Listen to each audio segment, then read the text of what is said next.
They didn't ask. They just decided. And like always, I was supposed to smile, nod, and clean up the fallout. My name is Tessa Monroe. I'm 31 years old, and I've lived in Portland, Oregon for the last 6 years. I work as a financial analyst for a mid-sized logistics company. Nothing flashy, but stable. Quiet apartment, quiet job, quiet life. No drama, no noise. Everything I have, I earned. My degree, my condo, my spotless credit, my IKEA bookshelf I assembled with blistered hands. Mine. No favors, no rescues. But ask my family, and they'll tell you I'm distant. Not because I'm cruel. I just stopped cushioning everyone else's chaos. See, I have a younger brother, Landon, 3 years younger but always treated like he was made of glass. Landon doesn't just make mistakes. He creates cautionary tales. He's charming, sure, but every wreck he walks into somehow becomes someone else's responsibility. Another eviction? The landlord was vindictive. Lost his job? Management didn't value creativity. Behind on bills again? He's trying his best. And my parents, Rob and Denise, never question it. They just rearrange the furniture and ask me to cover the mortgage. You're responsible, Tessa. You're fortunate enough to help. That word has been chained to me for over a decade. Help with his tuition. Help with his debt. Help with damage control. And when I finally said no, I became the problem. I figured out early on that love in my family wasn't unconditional. It was transactional. And when I stopped paying, the distance grew. So when I walked into Sunday dinner at my parents' house in Beaverton, I felt it. The tension. The script. Mom answered the door with that brittle cheer in her voice. You look tired, honey. Working too hard? Dad grunted a hello without looking up from the TV. Landon was already on his second drink, glued to his phone like a teenager who'd been grounded. I recognized the setup. When Mom acts sugar-sweet and Dad goes mute, it means a decision's been made. A decision I wasn't part of. Because they knew I'd say no. And I was right. We barely got through the appetizers before they dropped the bomb. Then Mom set her fork down, laced her fingers together like she was about to deliver a prayer instead of a decision, and gave me that gentle, saccharine smile she reserved for guilt-laced demands. Tessa, she began, her voice too soft to be casual. We've been talking. Landon's had a really tough time lately, and, well, he's going to be moving in with you for a bit. Just like that. No question, no discussion. She said it like she was handing me a slice of cake. Like, of course I'd say yes. Like the idea of my unstable, boundary-breaking brother living in my space was something I should welcome with open arms. I felt it. The stillness that fell across the table. They were waiting for me to push back, to be the difficult one again. I glanced at Landon. He looked up for a split second, then back at his phone. My dad shifted in his chair, already tensing for the debate. Instead, I smiled. Of course, I said, my voice light. If it helps Landon get back on his feet, I don't see why not. The pause was sharp enough to slice through the air. Mom blinked, momentarily disoriented. Dad let out a long breath, clearly relieved. Landon leaned back, smugness blooming across his face, like mold in the corners of a room no one cleans. What none of them noticed, what none of them thought to ask, was that I hadn't lived in that apartment in over a month. I hadn't told anyone I'd moved, or that the lease was transferred, or that the keys now belonged to someone else entirely. I didn't plan to lie to my family. It just evolved. Slowly. After years of being leveraged for my stability. After years of giving while they just expected. When I was 23, Landon's car got towed. He called in tears, needed it for a life-changing job. My credit was clean. I co-signed. He quit 3 weeks later. At 25, Mom cried about the mortgage. Dad had been laid off. Landon was back home. I wired $3,000, 0 cents. No thanks. At 28, Landon got a DUI. I paid for the attorney. No acknowledgement. The next year, I said no. and Mom called me heartless. So now? I just smiled, while the stranger with the keys waited at the door. You've never understood what it means to worry about someone you love, Mom said. Landon's life is harder than yours. And that was the moment I stopped guessing and finally knew. They didn't see me. They saw his service. A faucet to turn when something broke. A credit score that cooked. A wallet with a heartbeat. So I started pulling away. Gently, no dramatic declarations, just soft no's where there used to be yeses. Topic changes instead of advice. I'll think about it instead of, I'll fix it. They noticed, and they didn't like it. One quiet evening, I sat in the living room of my downtown condo, the one I bought solo, furnished slowly with clearance finds, spreadsheets, and quiet persistence. I stared at the front door and realized I no longer felt safe there, because it wasn't really mine when they wanted something. It was ours, like everything else. My time, my peace, my savings. So I made a decision. I called a realtor, sold the condo, quietly, legally, without drama. I signed a lease on a rental across the river. Smaller, no skyline view, but mine. No one asked where I'd moved. I didn't tell them, not out of spite, but out of self-preservation. When your family only loves your usefulness, the kindest thing you can do for your own sanity is to become slightly unavailable, just enough to exhale. By Monday, the texts started. We'll bring Landon's mattress Saturday. Dad's boxing up his things Friday. He's excited to have space of his own finally. I didn't reply. They weren't talking to me. They were talking to the version of me they thought still existed. By Thursday, Mom was on a roll.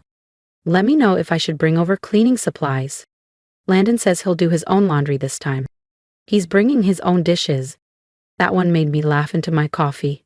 Landon hadn't washed a plate sober in years. I let it all roll in. Didn't argue. Didn't correct them. On Saturday morning, I left early. Just left. Grabbed a latte, took the long way over the Hawthorne Bridge. Strolled through a local craft market I didn't plan to buy anything from. Let the sun hit my skin. My phone buzzed 3 times before I finally checked it. If you've ever been the responsible one in a family that took you for granted, subscribe and stay with me, because what happened after they showed up at my old apartment is something I'll never forget. Missed calls, voicemails. I let the 4th one ring through. It was Mom, but not the usual sing-song tone she used for favors.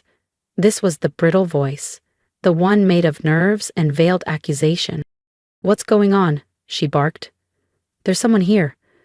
Some man." Her voice wobbled. "He says he lives in the condo now, says you don't live there anymore." I let the silence stretch. Let her feel the disorientation, the unfamiliarity of not knowing, of being left out. "You didn't tell us," she snapped. "You never said a word." "No," I replied, calm. I didn't. I could hear them scrambling, bags rustling, muffled cursing. Dad's voice, sharp and tense. Landon muttering something I couldn't catch. "Tessa," Mom hissed. "What is this?" "I sold the condo," I said plainly, "weeks ago." "You what?"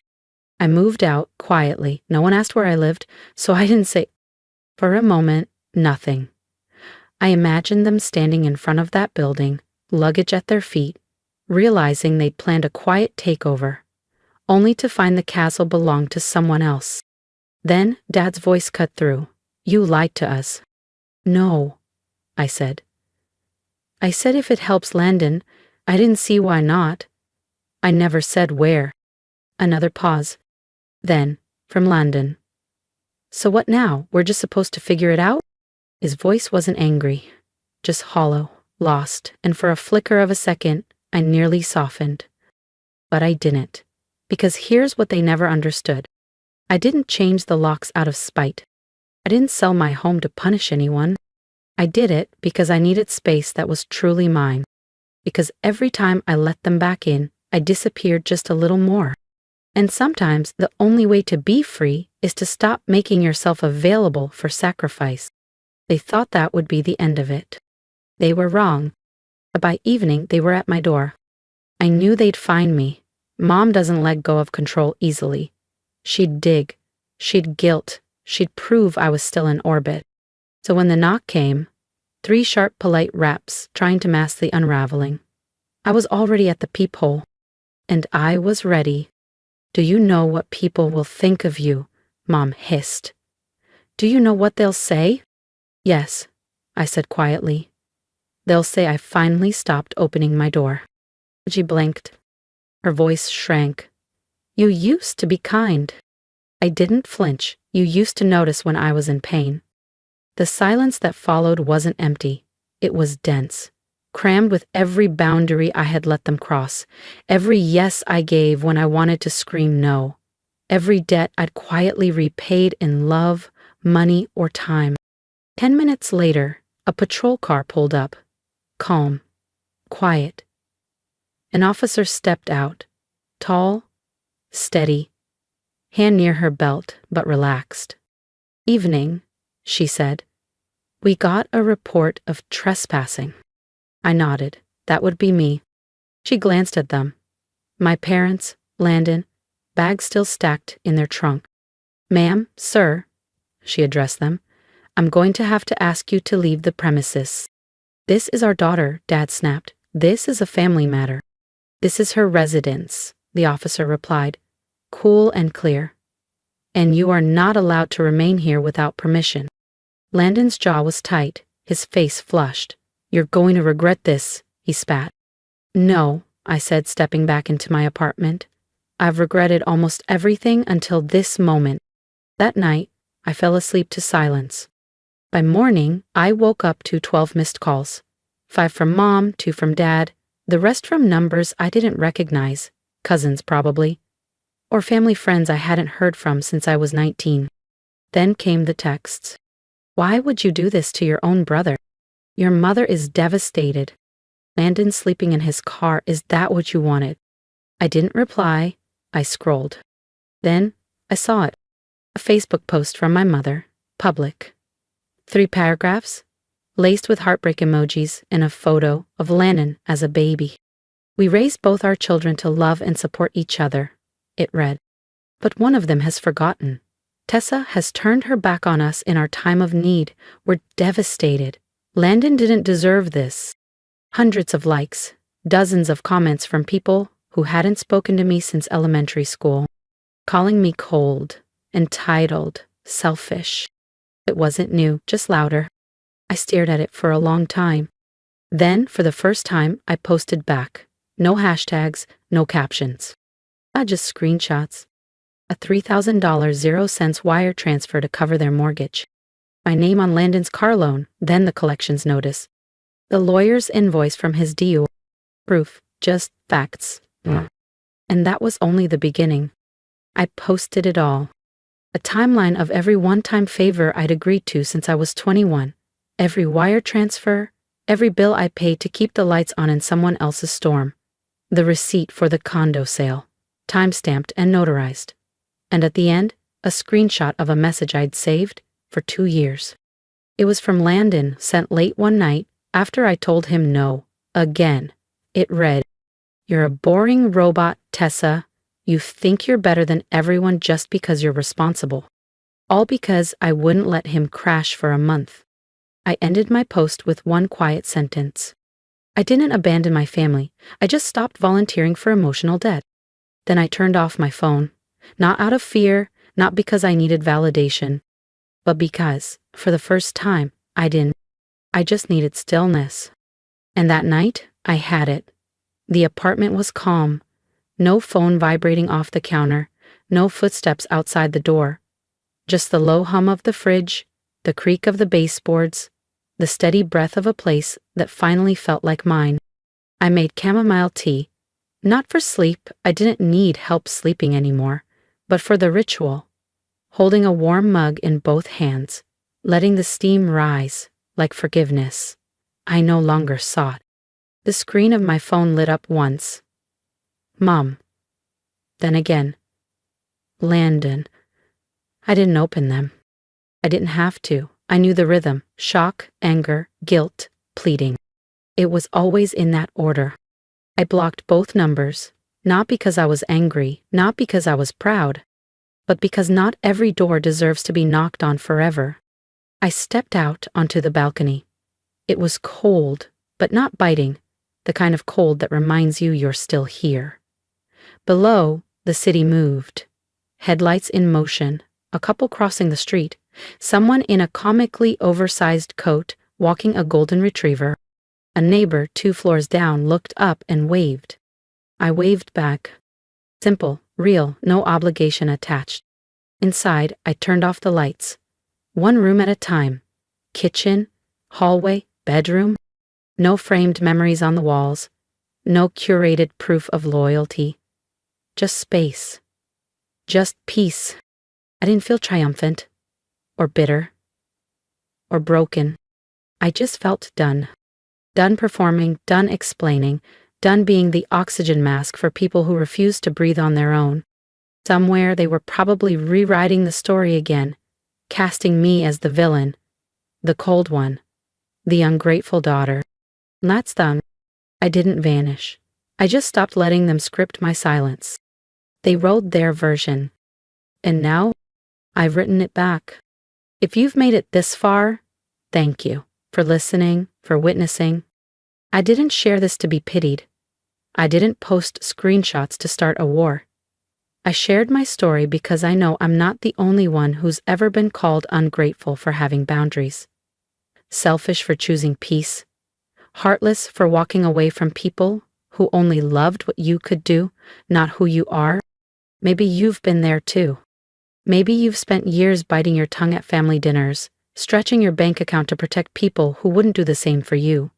Maybe you've said yes when your soul was screaming no, because disappointing others felt worse than betraying yourself. If that's you, I see you. And you're not alone anymore. Drop a comment if you've ever had to make that hard call, cutting ties, stepping back, or just choosing silence over one more argument you'd never win. Tell me what part hit home.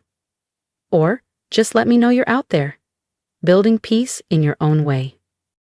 And if you're still stuck in it, still trying to find the line between compassion and self-erasure, here's what I've learned. Kindness without boundaries becomes self-destruction.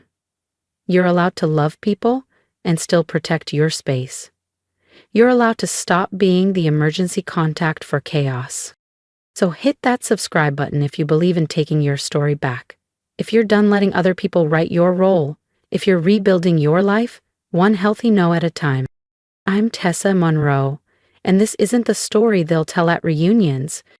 It's the one I'm telling for myself, and for anyone else who's finally ready to stop apologizing for breathing.